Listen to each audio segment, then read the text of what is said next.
Alright guys, I'm working on this for a customer. I just wanted to show you guys some of the common issues that you're going to run into with these Briggs and Strattons, the 3 to 5 horsepower ones that have the in-tank carburetor, you know, the 1 unit carburetor fuel tank. I really don't like these. I've actually never really liked much of anything from Briggs and Stratton, to be honest. I really prefer like Kohler, Wisconsin, and actually Tecumseh. I like Tecumseh better than Briggs, but you know, that's just a personal preference thing. I will say I do find the Hondas to run pretty damn well consistently, at least around here. Anyways, here's the tank. The carb mounts on this machine surface right here, and as you can see, it's dirty up in that filter. I just cleaned and did everything to this tank about 2 hours runtime ago. I always mow the lawn with the mower after I fix it to make sure that the that the repair is solid and everything like that. I had flushed out the tank, and of course it still picked up trash and it clogged up again. So we took it apart again. Here's the carb. As you can see, the pickup tube's got trash in it right there in that filter. Not a lot, but enough. Again, I had just cleaned this thing with 2 hours runtime ago, so it shouldn't be that dirty at all. That's why it looks fairly clean, but it did pick up trash again. Here's another thing I really dislike about these.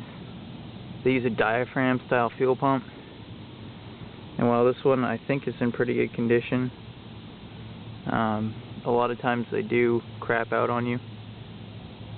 They're really cheap. You can pick them up at, I think, like most of the big like Lowe's and Home Depot and stuff. I think you can buy the whole kit to do this job for like $4 or $5. But you know, again, I'd rather just have a separate. I'd rather have a gravity feed system than have this fuel pump ridiculousness going on.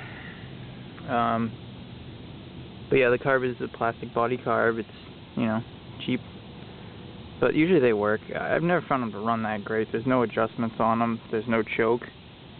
They're just a primer style, so you know, take that for what it's worth. Right here, you can actually see it's popping back out again, is the intake O-ring seal. This is another common thing. These things will pop out on you. That little seal in this little plastic piece will pop out, and then you'll run really lean. You'll overheat your motor, and you'll typically blow a head gasket, or it'll just run like crap. It's a really common problem on these. So some people like to glue them in. You can do that, but then when you go to replace the O-ring down the road, it's kind of a pain in the butt. You know, this one is loosened up fairly well though, so I might just put a couple little tacks of glue in there just to hold it in there good, so I know that that's not going to be a problem for them down the road.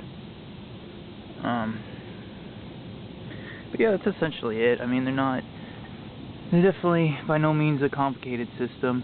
Sometimes these crack, the intake tube, which is, I believe, ceramic. Those like to crack. They get an air leak there. Aside from that, they're pretty bulletproof, but I don't know. Like I said, I've never really had one that ran all that great. I just never really been a big fan of these Briggs motors at all. So yeah. But see, there's some of the gunk right there. That's the shit that's been clogging up the carb. I don't know if it's necessarily dirt or if it's just old varnishy gas. I'm going to suggest to him that he either runs a stabilizer in it or just do what I do and just drain it out of gas at the end of the season, because it's going to sit for 3 to 6 months not being used, and with this new ethanol gas, it tends to go bad in that amount of time. But yeah, should have some new series coming up, and I will try to put up a new video on that fairly soon.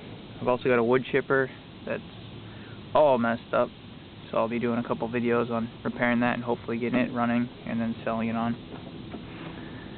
Anyway guys, take care.